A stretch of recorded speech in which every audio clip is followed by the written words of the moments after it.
Let's see if you can hear me. We are at 1,268 days.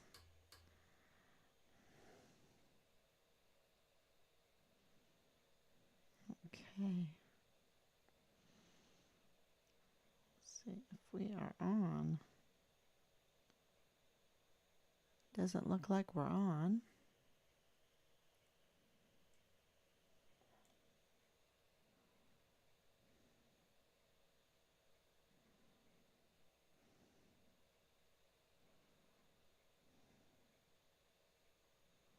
There we go. There we go. Okay. Sorry, everybody. There we go. There we go. Okay. Thank you so much for coming on. We are at 1,268 days.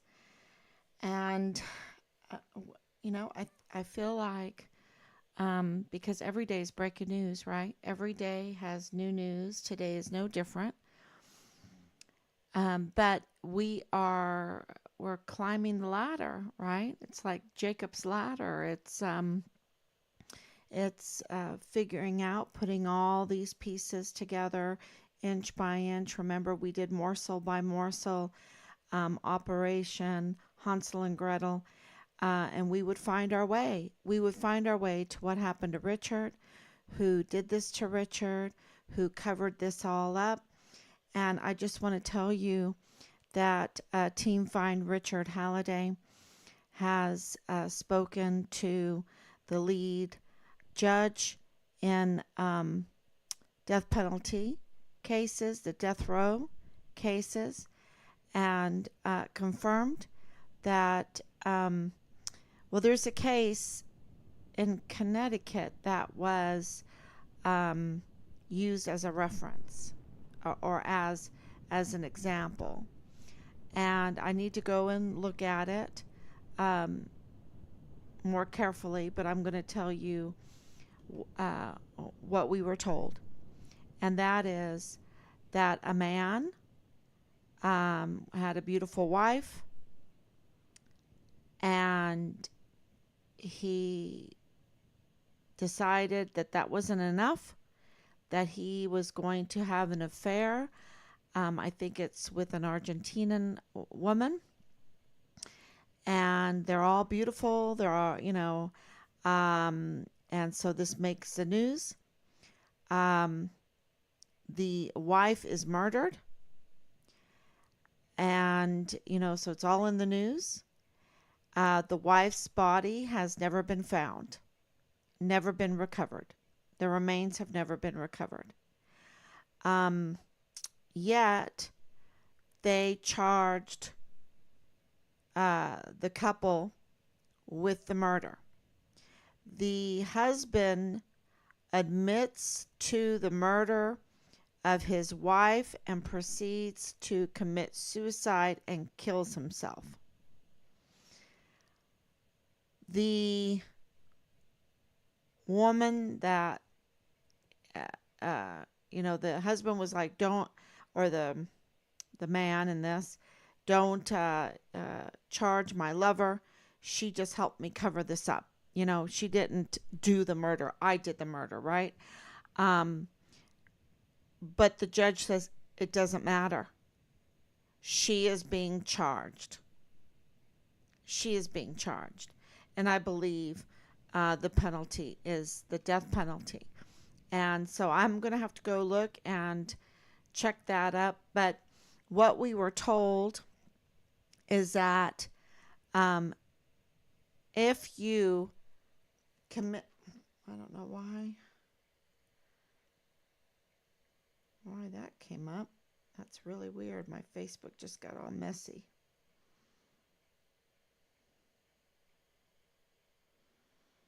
Okay. I want to make sure I'm on. Thank you, Danielle. I see you now.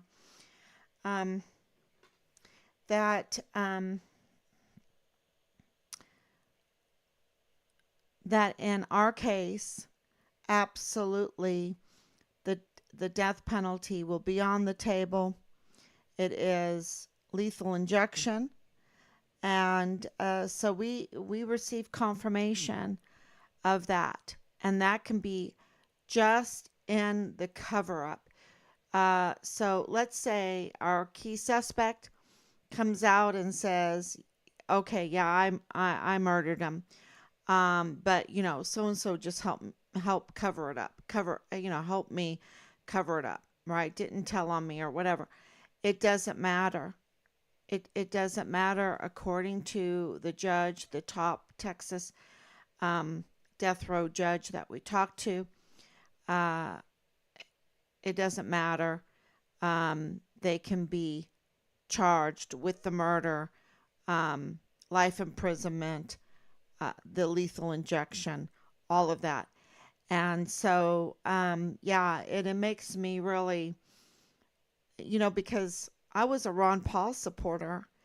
And if anybody knows Ron Paul, and I still am a Ron Paul supporter, um, if if anyone knows Ron Paul, he was against the death penalty because he felt like it was being used to kill innocent people for political reasons. And he had a really good argument on that.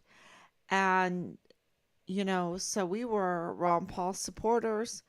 Um, but with what we have gone through in Richard's case and what we are finding out right now and what is going on in our society, in our country, um, absolutely we have revisited our opinions on that. I guess man's opinion doesn't really hold water. We need to go to God's opinion. And God's opinion is that murder is a capital offense, and the punishment for a capital offense is the death penalty. And so, because we have put in our intents, our intent for suing, the notices of intent to sue for, that's why we are discussing this. What, because we have been collecting evidence, and it's for years, right? We've been collecting evidence for years, and we have enough. We've had enough for a while. And so it's just the confidence to move forward, and know exactly what happened, and what we want from it. What do we want from it? Well, we want accountability. And then if the judge asks, or if we're asked, well, what kind of accountability? We need to have an answer, right? And so our decision is that we want the death penalty. And the reason is that we have more and more evidence, and today I'm going to give you some of that evidence. It's a very, very difficult exercise to realize that remains can be in different locations. Okay, because when you think of Glendon Oakley Jr., his remains were found in the barracks room. They have it. When you think of the 23 victims of August 3rd, 2019, their remains were there on the ground. Even though DA Jaime Esparza walked through the crime scene, which I think is illegal, those remains were there. And they were intact. And Dr. Mario A. Raskin Ortiz without an American citizenship, getting paid almost $500,000 a year, is in charge of these remains. He has them intact. Okay. And so that's how we expect it. That's how our mind expects it. But this is not Richard's case. Richard's case was very malicious, and he suffered retaliation. He suffered torture. He suffered murder, and they dismembered his body. Okay? They dismembered him, and they separated his remains. Not a finger, not a foot, but major body parts. They dismembered him and put him in different locations. And that's why they could find his remains.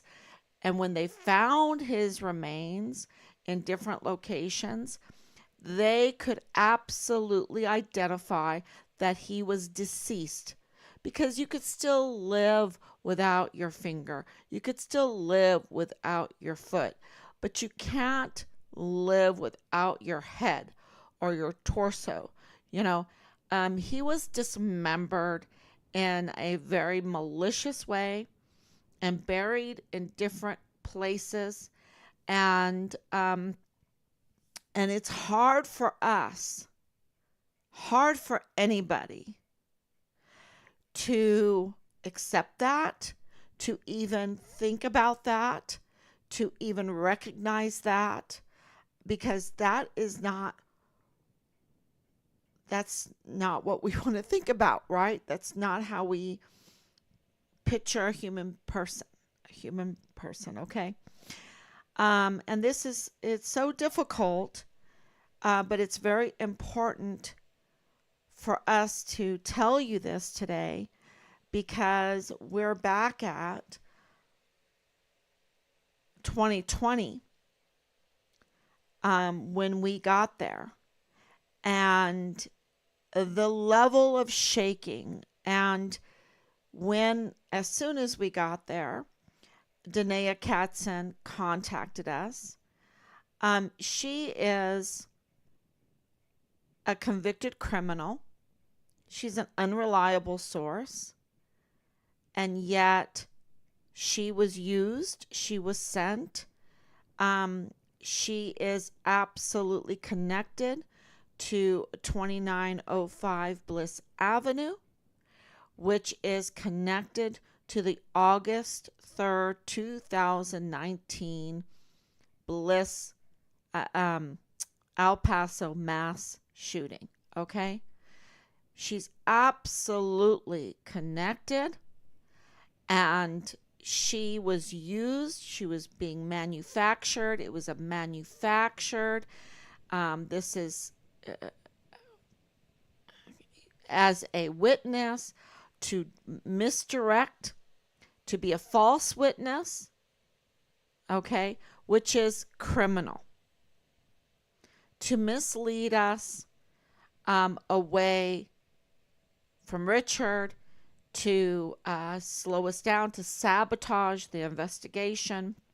And that's why Dirty Agent Marlon Soto didn't care to interview, because he didn't have that much time. He had so much covering up to do, right? It's just such hard work to keep up with lies and lies and lies and lies. And that's exactly what he was doing, was keeping up with his lies and lies and lies and lies. He's a dirty agent, okay?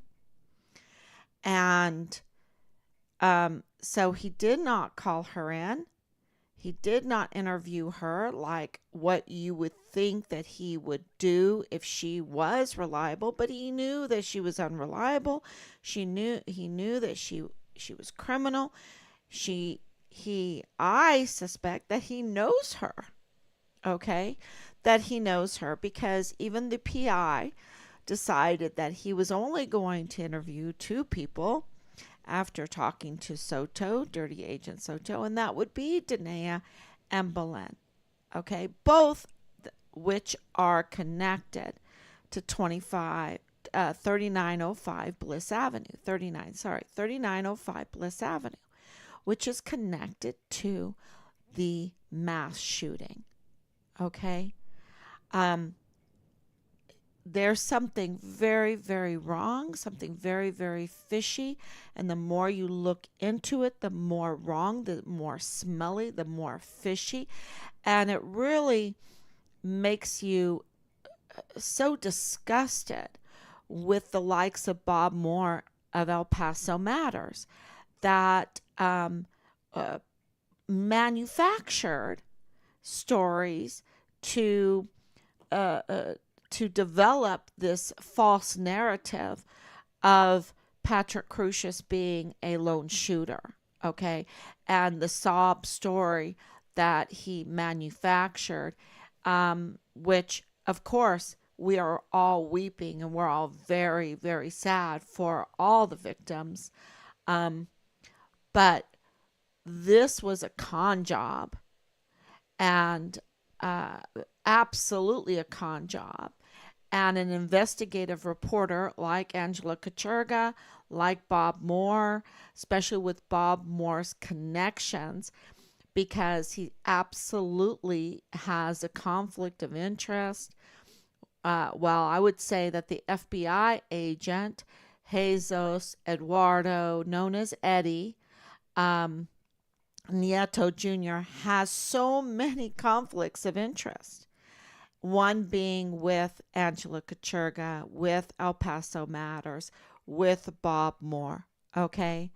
Confirmed. Confirmed, y'all. It is, and it's so big that we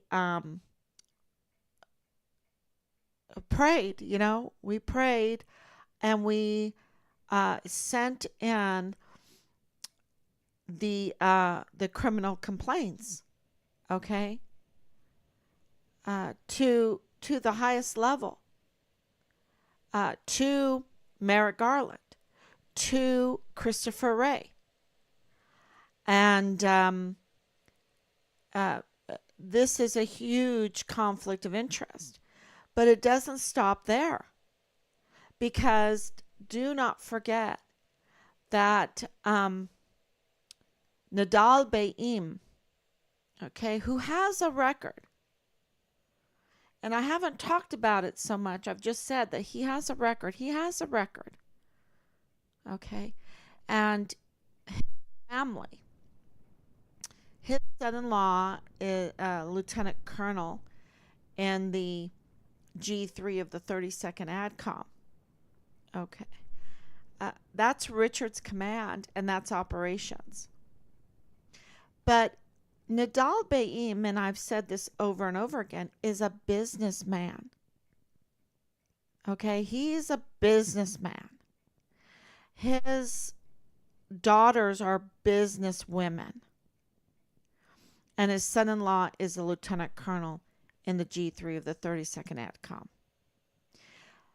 They have a conflict of interest with the FBI. Agent in charge, Jesus Eduardo, known as Eddie, Nieto Jr. They have a conflict of interest. Now, when we were there in El Paso on October 26th, we got that phone call from the cashier. Ma'am, please come. A man just came in that identified himself as FBI.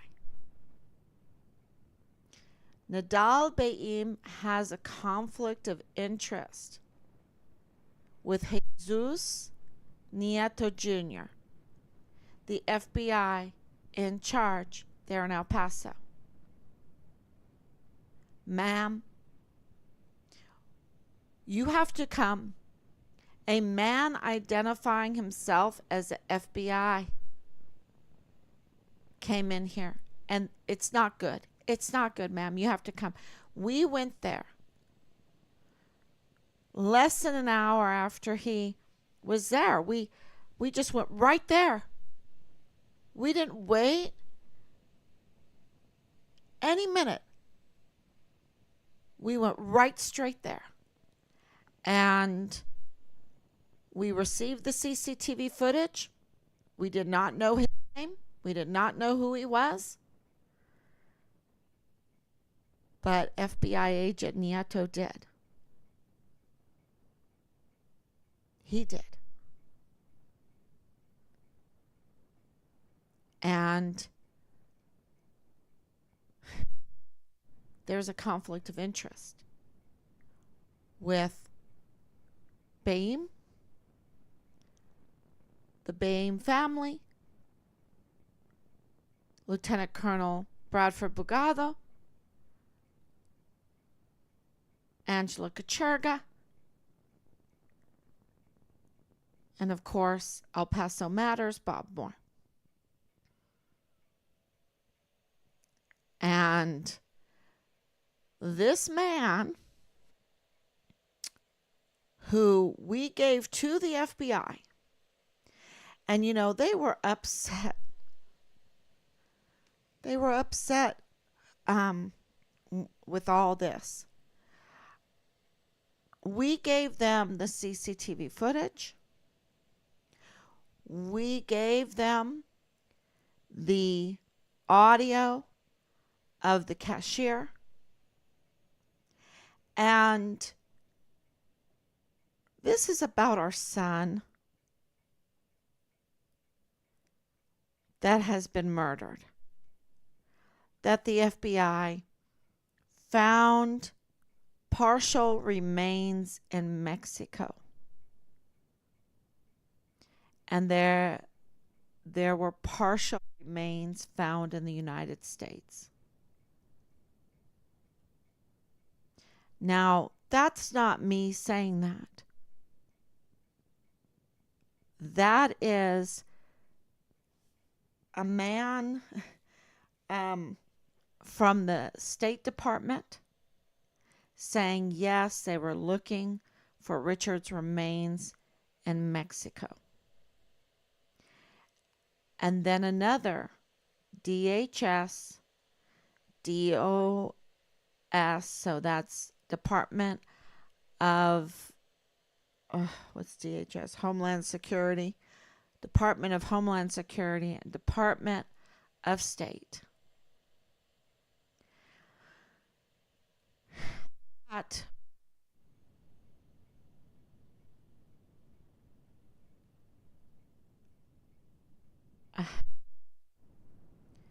Well, I hope that he comes forward. His name is Jaime Corona. And I hope that he tells his story. And it is really, really important. And I know it is so dangerous. It was dangerous for Richard to be a soldier in his own country in his barracks. It was dangerous.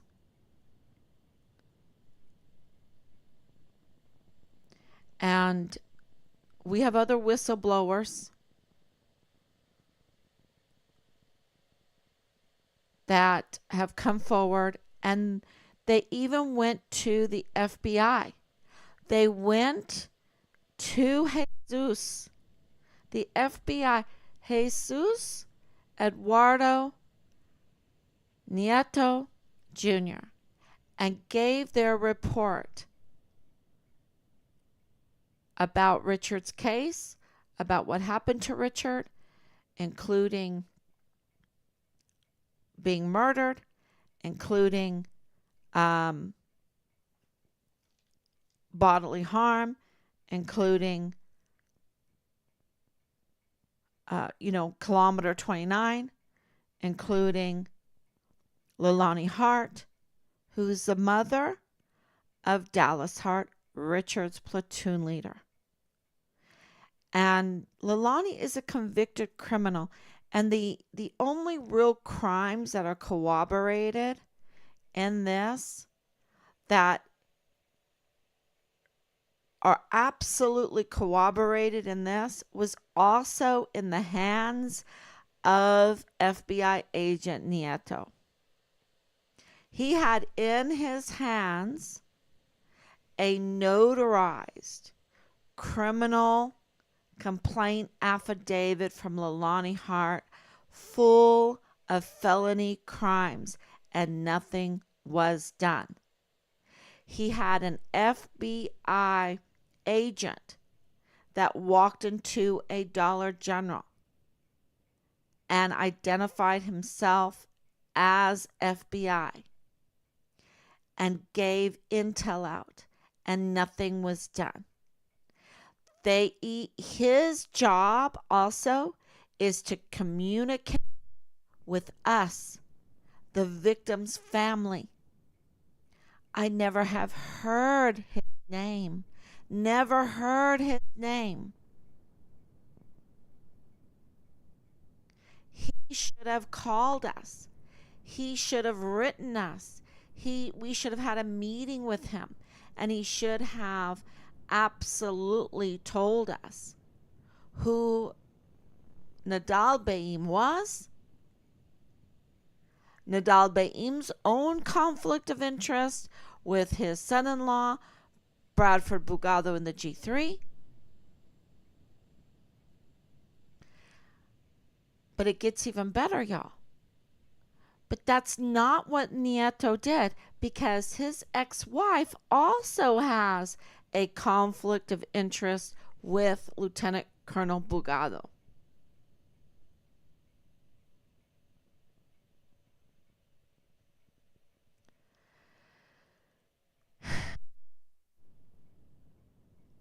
Does everybody understand what's going on here? Does everybody understand what's going on here? We have a confirmed dirty agent in the CID, a confirmed leaker, right? I mean, this is Tavita Nusa having an affair. I didn't say that. That was the whistleblower. That was James Hart saying, oh, yeah, I wouldn't doubt that at all. And then we have another whistleblower that is saying she's having an affair, Leilani Hart's having an affair with David Poche.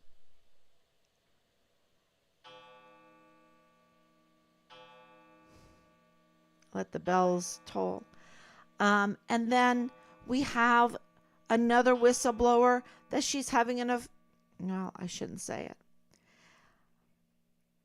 I shouldn't say it. Isn't it enough what I have just said in the last 10 minutes? Isn't that enough? It is so outrageous because, and I think I made a mistake on my letter, but it doesn't matter. I have the dates up there. I don't know if Rob caught it.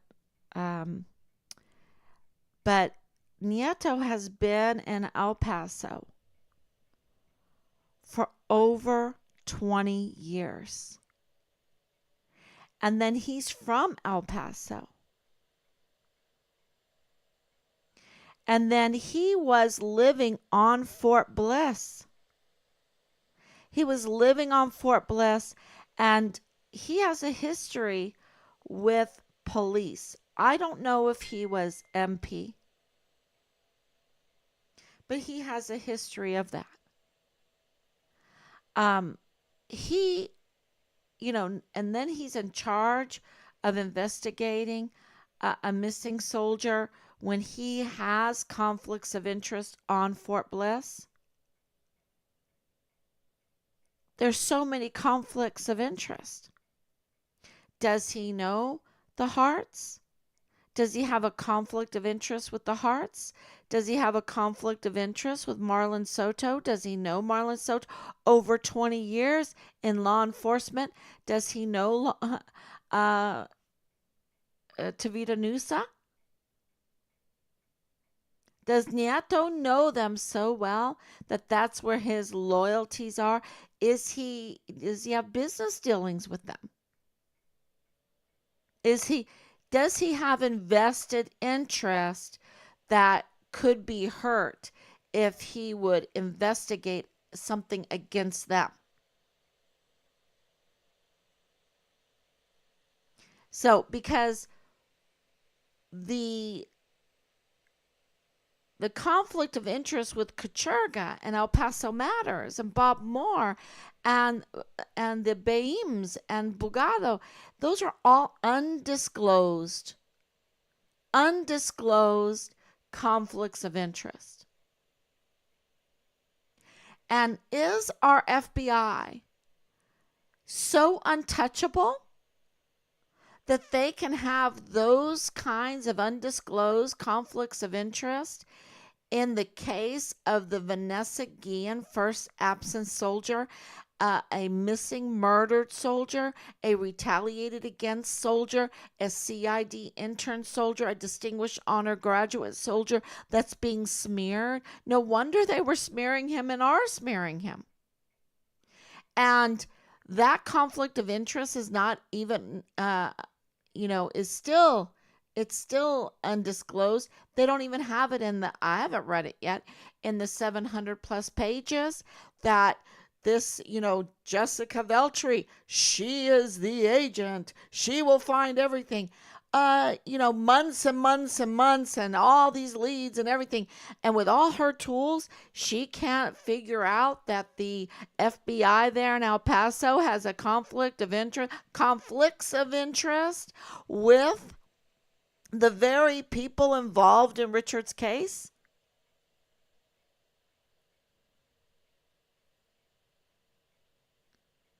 Because if he has, this is the thing. It, if he has a conflict of interest with Angela Kachurga, which he does, this is confirmed. If he has a conflict of interest with Nadal Baim and Bugado and with through his wife, that has dealing, business, which is confirmed. Okay, that's confirmed. And he's in law enforcement, and El Paso's not that big, and he's a veteran, and he's lived on Fort Bliss. That's confirmed. Are you telling me if he's in that law enforcement circle, he doesn't know Marlon Soto and Tavita Nusa and Leilani Hart, who runs the CID? Are you telling me that I need to buy that? That I need to say, oh no, he just knew them from afar. You know, I'm sorry, I don't buy that. That's not logical. That's not how logic works.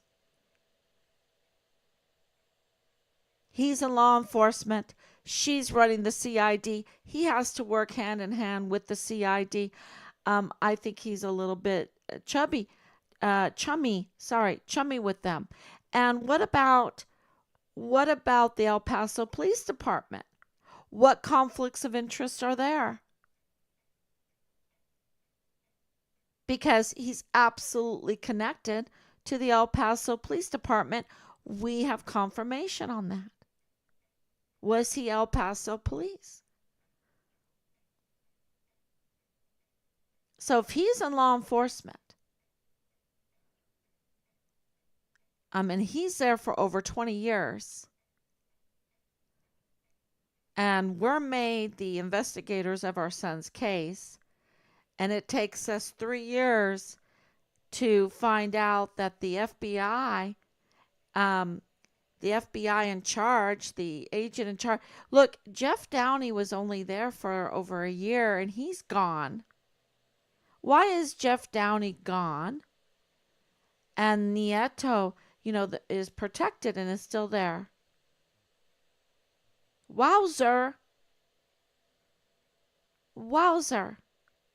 Because on October 26th, anybody that's worth their weight as leadership, including the generals, could say, wait a minute, he's not just some guy. Who is this guy? And, FBI, we want to know.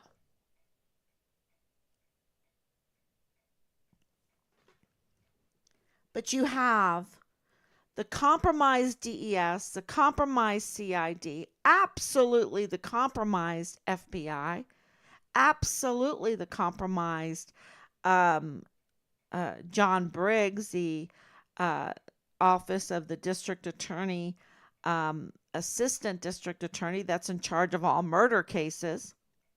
And do they have a conflict of interest? I need to ask that.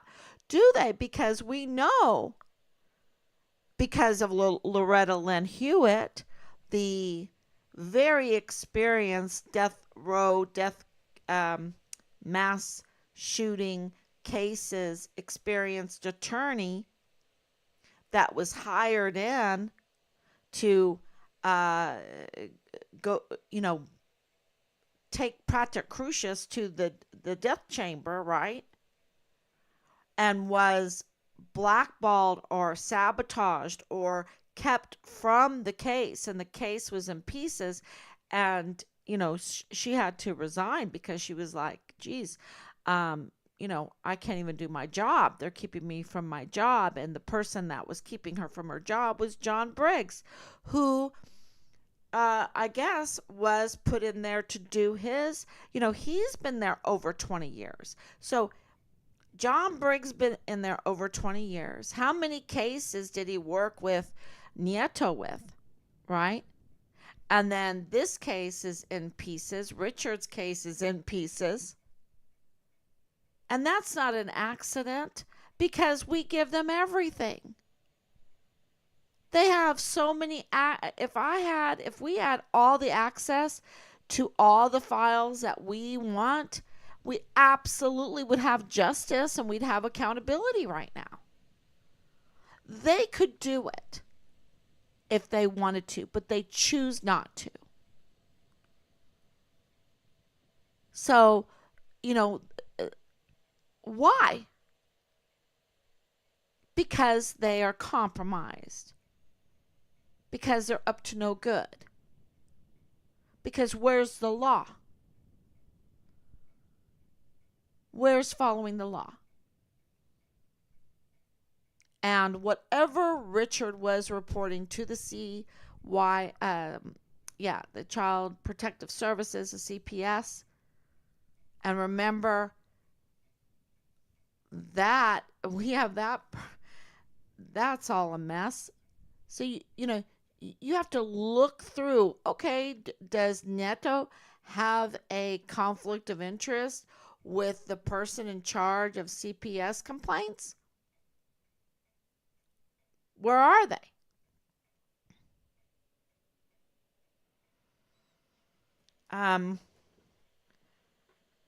You have a compromised, every agency is compromised, and that is just not acceptable because they work for us and we pay them, and they are all compromised and not working for us at all. They've betrayed Richard, an active duty soldier.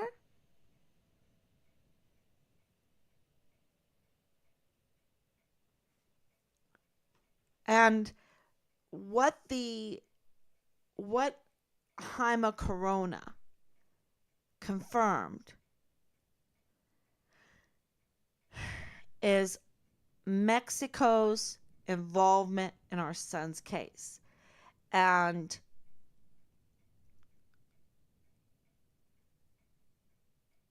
the meeting that we had, the staged meeting where Mexico was there, that confirmed it. And ATF being there also gave, just being there. You understand? Just being there, just the reactions give a confirmation. You have to understand body language and these meetings and all of that. It gives, why was ATF there? And why is the coroner's office involved in this? And 3 coroner's offices involved in this? And why was Sean Bernabe looking for remains there, on Fort Bliss, and then right outside of Fort Bliss, and then we have remains in Mexico, and that confuses people. Even the cashier was like, that confuses. No, and I understand, because it's not in us to think that his head is here and his torso is here, and that he is in multiple graves, and that they found his remains in multiple places.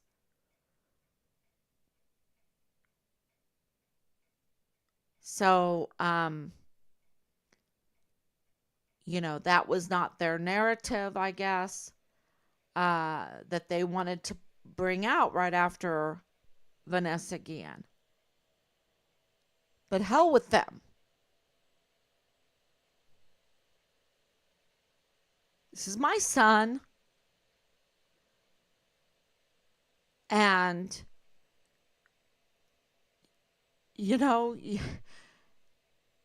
where is their humanity? Where is their fear of God? Where is their heart?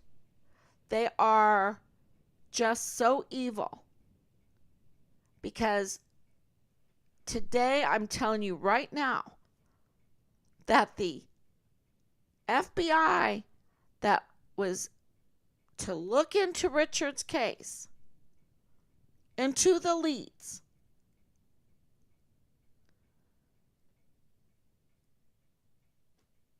Jesus Nieto Jr. had a conflict of interest with Nadal Baim, and with Angela Kachurga, and Bradford Bugado, and El Paso Matters. And if that is confirmed, and it is confirmed, I'm telling you right now, it's confirmed. And I'm trying to stay calm.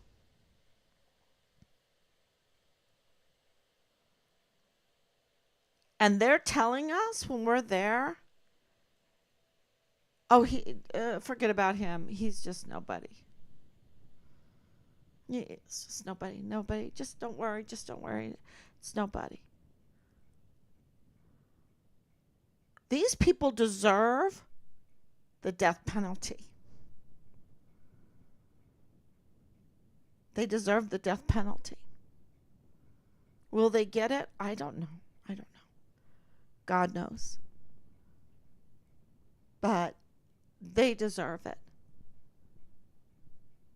Because how many people have they done this to? And what kind of crime has that led to? And what are they protecting? Who are they protecting? What is going on that they're weaponizing our agencies against us?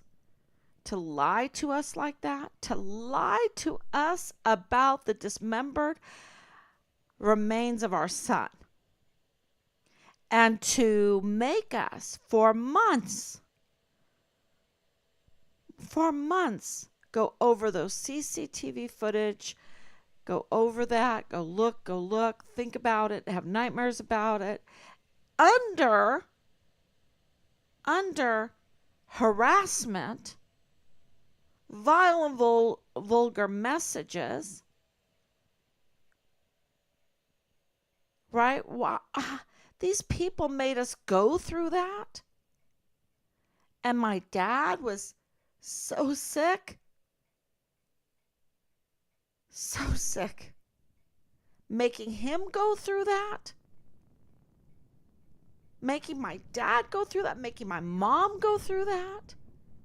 To the end of his life, they made him go through that.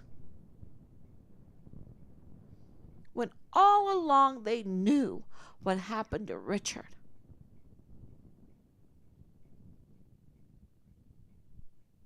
And Nieto, I don't know what Christopher Ray is going to do. I don't know. I don't know. He seems to, I don't know what Merrick Garland's going to do. I don't know what Morales is going to do because Morales took the place of Jeff Downey. And Jeff Downey didn't last very long. And I don't know if Morales's life is worth as much as Nieto to these people because apparently Jeff Downey's life wasn't worth much because he was shooed out and he absolutely, it must have stunk to high heaven in that FBI building. And Jeff Downey knew it. Must have stunk to how many conflicts of interest does Nieto have?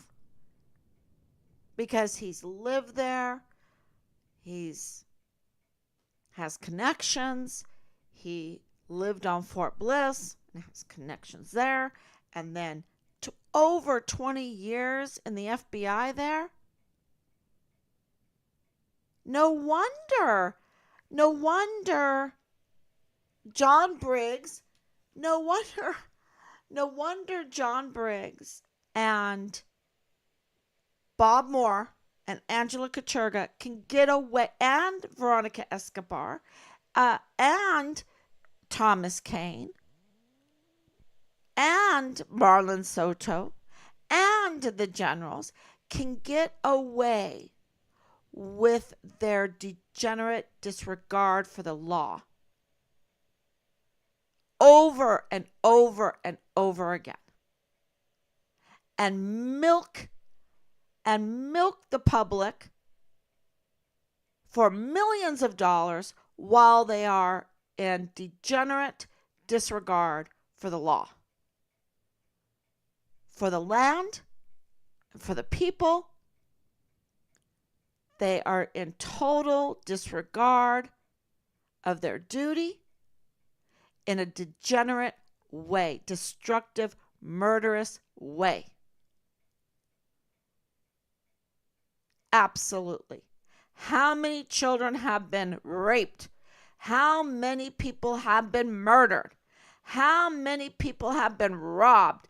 I mean, their identity stolen because these law enforcers that we pay millions of dollars for have conflicts of interest and loyalties to others and allow the crime to reign, the crime to continue. And they can be so bold.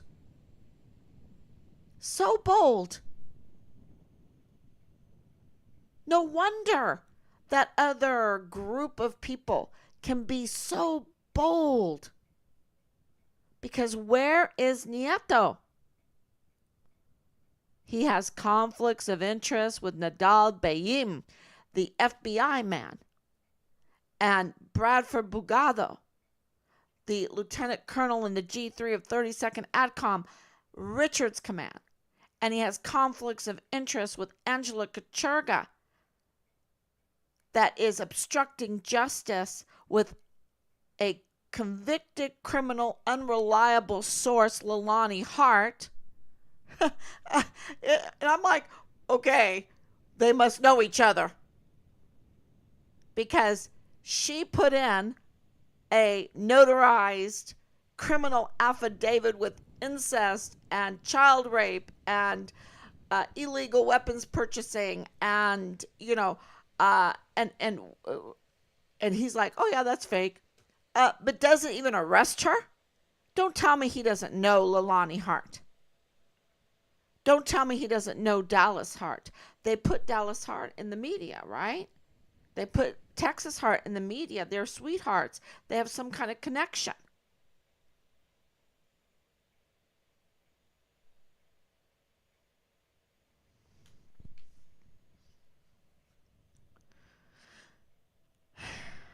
Yeah.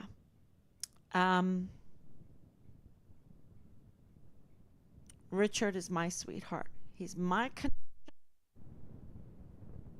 And it's hard to realize what they did to him. Um, but it wasn't just to him. It was to our military. It was to the El Paso, uh, the jurisdiction that Nieto has in El Paso, all that area. And that is to the injustice of August 3rd, 2019, for even the Mexican members, nationals that died.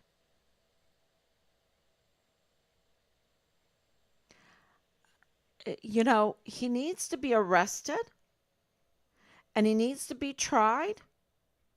And if anyone wants my opinion, I would say lethal injection.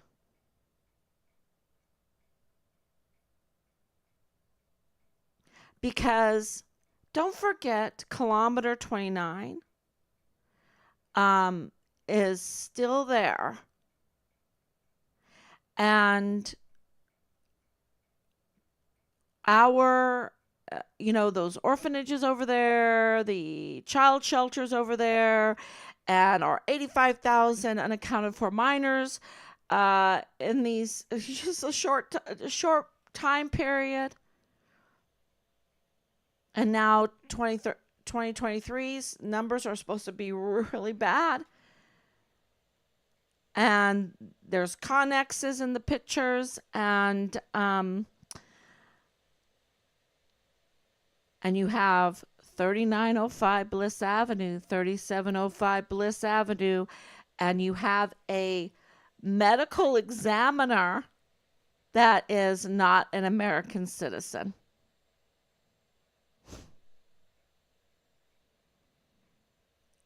And, to mishandle remains is so disgusting.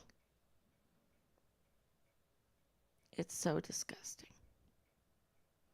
And to lie about it, to lie about how someone dies, that needs to be investigated, right? That needs to be investigated. And is there a conflict of interest with him? I mean, is there a conflict of interest with him, with Nieto, or with Angela Kachurga, or, with others in this case, Leilani Hart?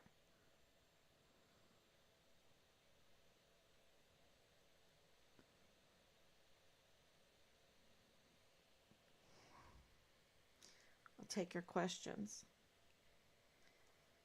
Danielle, thank you so much. They need to quit playing evil games and find Richard Halliday and bring him home and give him family justice. Thank you so much. Absolutely, 100%. And I think they found him. They just need to give him to us. But that would mean, I hope everyone understands this. This crime is worthy of the death penalty.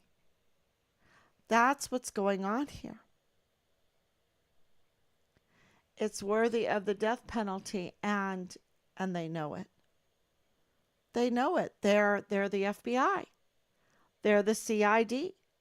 They're the DES. They're the VA.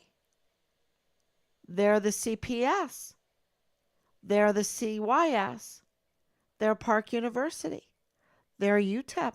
Because don't forget, Angela Kachurga works for Bob Moore's wife that does border design at UTEP. That's UTEP. So Kathleen Gannon is the supervisor of Angela Kachurga. So does Kathleen Gannon have a conflict of interest with Nieto, the FBI man, right? The true FBI man.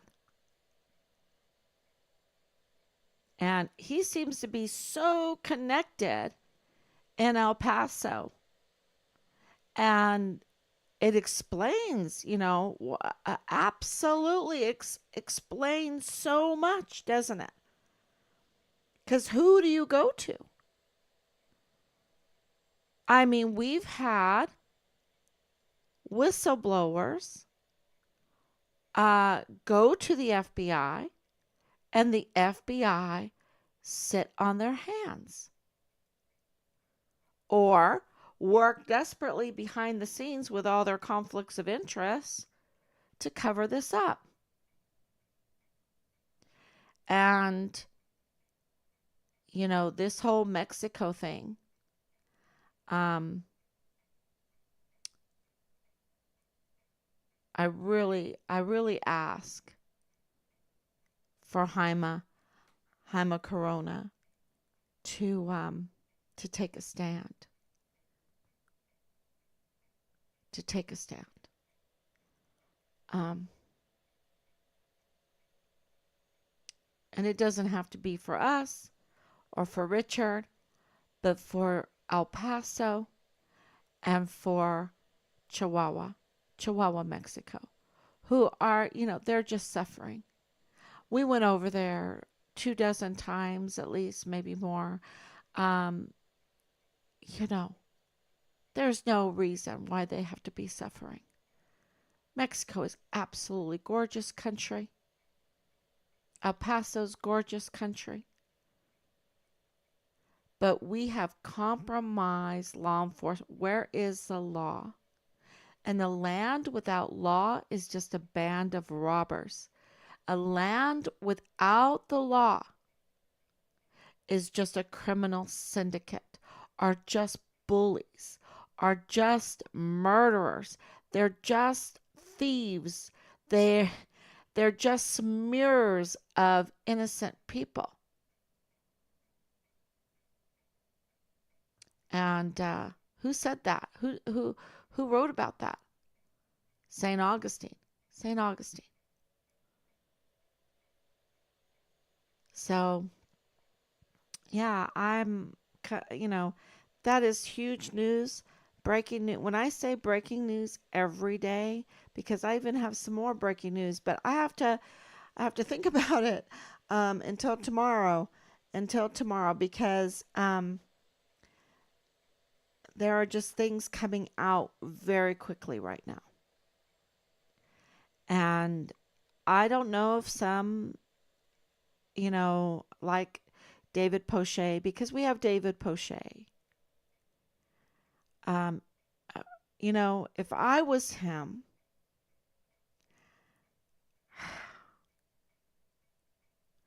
I just can't even imagine. Um, I would, I can't even imagine. He's in a very, very bad spot right now because of what we have.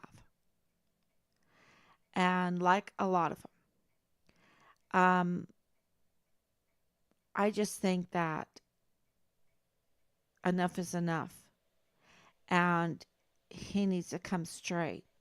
There's a time when too many of your stones have come up through the ground.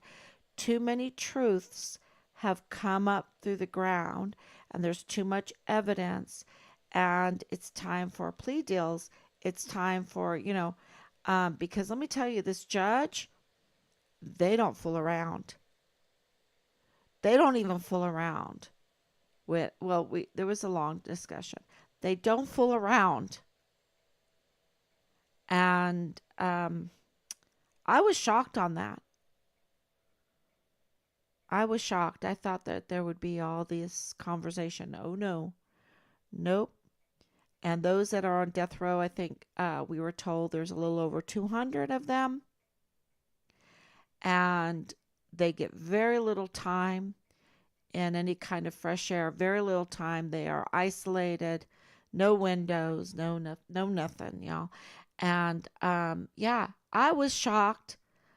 They take it very seriously. So, and I just feel like I have to tell those that are listening that are up to no good to what, yeah, just warn them. And you might think, why are you doing that?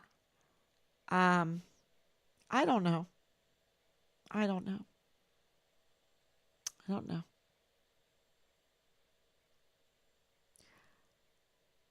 Do I want accountability? 100%. Is it easy to want accountability? I don't think it's not for me. You know, I'm like the ultimate second chancer, but not in this case. I can't be. I can't be. They've done too much. They've done too much harm.